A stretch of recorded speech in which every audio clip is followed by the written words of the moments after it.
All right, let's jump right into this fascinating explainer today.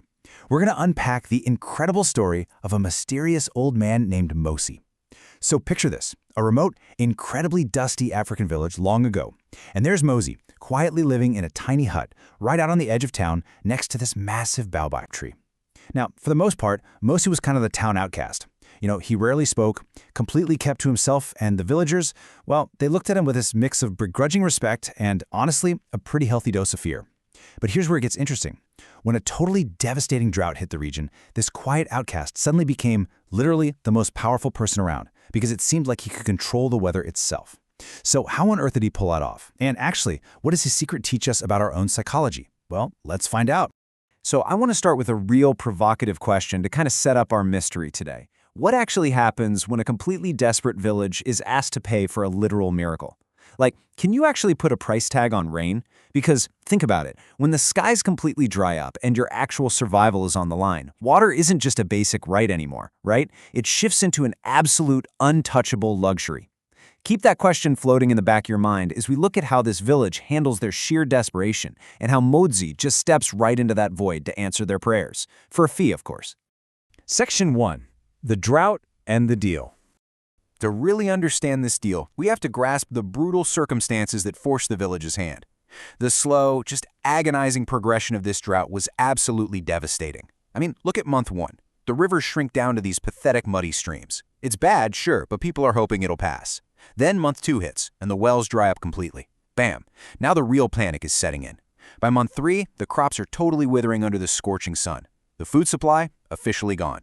And then finally, by month 4, families are put in that heartbreaking position of selling off their livestock just to survive another day, or literally packing up to abandon their ancestral lands. It paints this incredibly vivid picture of a community pushed to the absolute edge. It shows exactly why they were willing to try literally anything. Because, absolute desperation just breeds a willingness to believe in the impossible. Right at this rock-bottom point, a young shepherd brings up a rumor. Mosi knows secrets about the sky. Having completely run out of earthly options, the chief and the elders trek out to Momosi's hut. And after listening to their desperate plea, Mosi makes this incredibly audacious demand. He looks at them and says, "I can bring rain, but rain has a price. 1 goat." I mean, wow, think about the weight of that for a second. A single goat was incredibly valuable during a severe drought like this. The elders are stunned, obviously, but they hash it out, and ultimately, they cave. They deliver the goat, and miraculously, the very next afternoon, thunder starts rolling across the hills, and boom, rain pours from the heavens. The village absolutely loses it with joy. Mosi delivered. Section 2. The rain sellers rise. Now, what's so wild here is how Mosi spun that single, seemingly miraculous transaction into a massive regional empire. Because one rain shower doesn't magically cure a profound drought, right?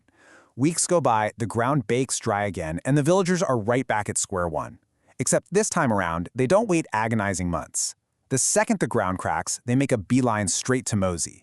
He establishes this incredibly simple, yet totally ruthless 3-step business model that the village just becomes completely hooked on. Step 1, the village asks for rain. Step 2, Mosi demands payment. Oh, and this time, the price goes up to 2 goats. Step 3, the rain falls. It works like absolute clockwork. Word spreads like wildfire. Before long, travelers from neighboring villages are showing up, completely cementing this transactional setup. Anytime fear crept in, they ran straight to Mosi. Okay, so how many actual, literal magic spells did Mosi cast to bring the rain? 0. Absolutely, unequivocally 0.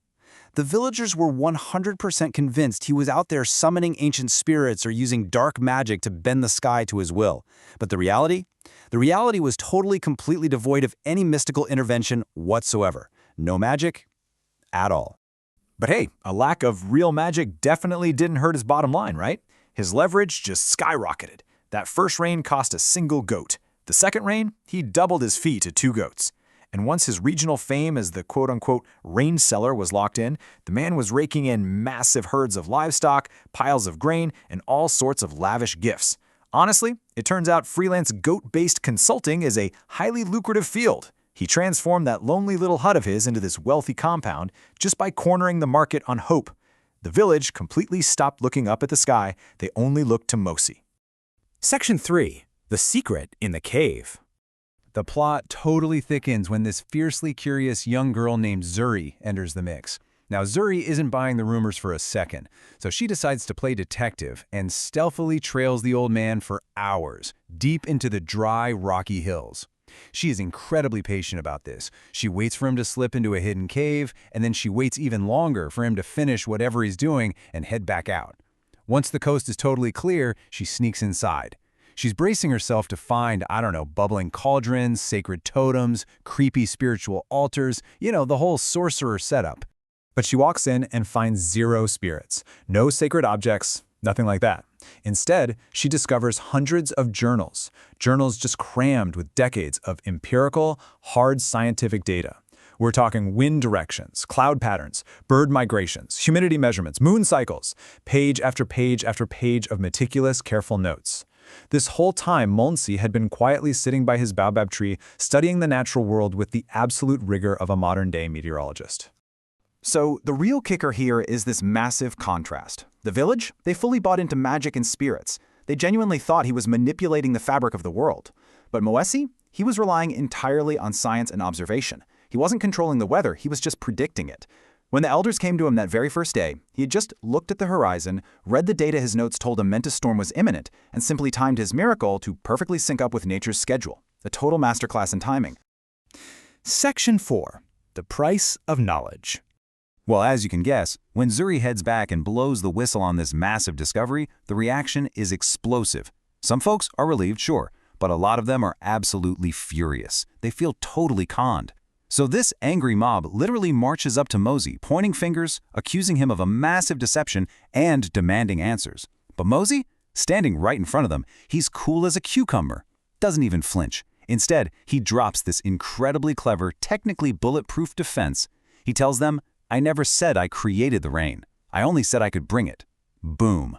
It is such a brilliant distinction. He was playing the ultimate consultant. He spotted the incoming solution, packaged it up nicely, and delivered the exact result the client wanted. He never actually lied. He just let their own wild assumptions do all the heavy lifting. But the village chief isn't letting him off the hook that easily. He presses him, asking, "Okay, if it wasn't magic, then why charge us? Why take our valuable goats when you knew the rain was going to fall anyway?"